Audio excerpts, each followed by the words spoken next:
ตั้งแต่วันเจ้ามีผู้ใหม่ใจอายสิขาดตั้งแต่วันที่เจ้าทิมอายหัวใจ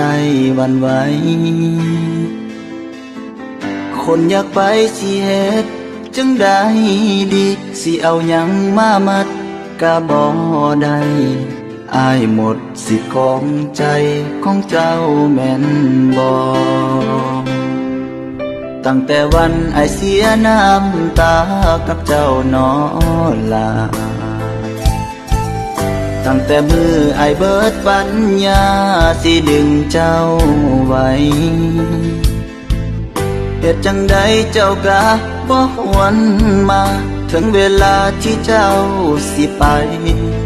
จำเป็นต้องได้ลีให้อยู่ข้างกำแพงบ่มีปัญญาสิดึงเจ้าไว้หัวใจเจ้าอยู่นำเขา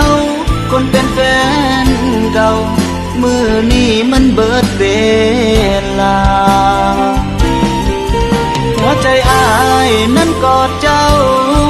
แต่หัวใจเจ้านั้นกอดไผมันเจ็บเกือบตาย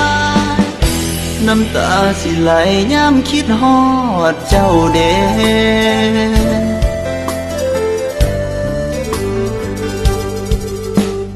เฮ็ดดีสำใดก็บ่